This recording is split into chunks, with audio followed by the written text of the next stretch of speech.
Meta.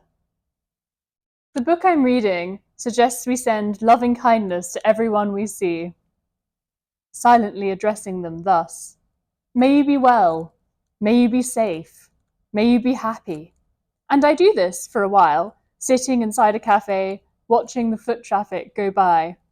It feels good, generous, loving, kind. But after a time, I start modifying the blessing. May you be well, may you be safe, may you be happy. And maybe also lose the frowning into the phone facial expression I get so tired of seeing everywhere I go. It's the shadow side of loving kindness sticking its nose in, having its say, and I can't seem to shut it up. Someone else walks by, and I offer, may you be well, may you be safe, may you be happy. And while you're at it, how about some nicer clothes? It wouldn't kill you to dress with a bit more panache, would it? I keep on this way, dishing out blessings with a side of helpful advice, until I notice across the room 2 young women sitting side by side, talking quietly, in no need of either my good wishes or my corrective commentary.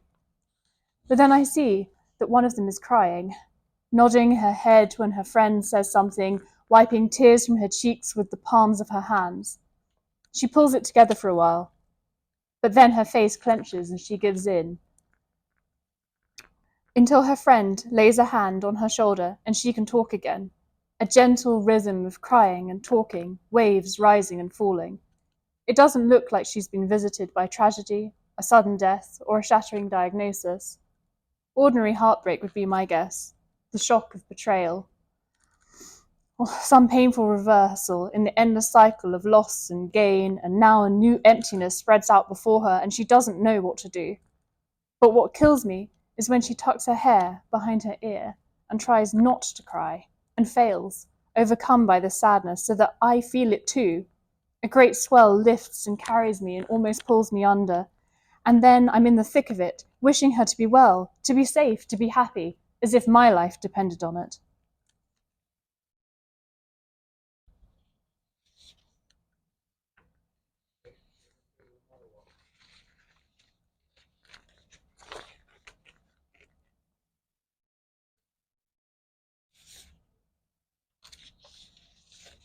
Mm.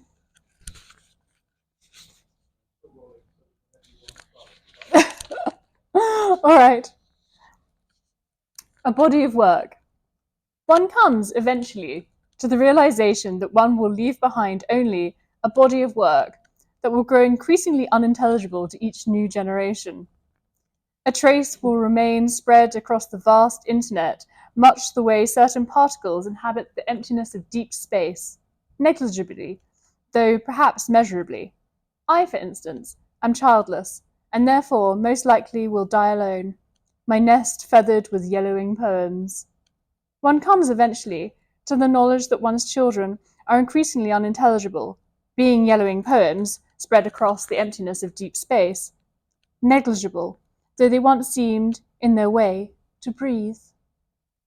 For instance, I am alive, right here, in the middle of my poem, having had, perhaps, too much to drink. One comes eventually to the certainty that one's body of work is nothing like another man's progeny, being made of language, which can only veer towards emptiness as years become empty space. For instance, hello? I'm calling out to you, folded here between the pages of generations. You don't know me, but once I was particulate and alive. Now what am I?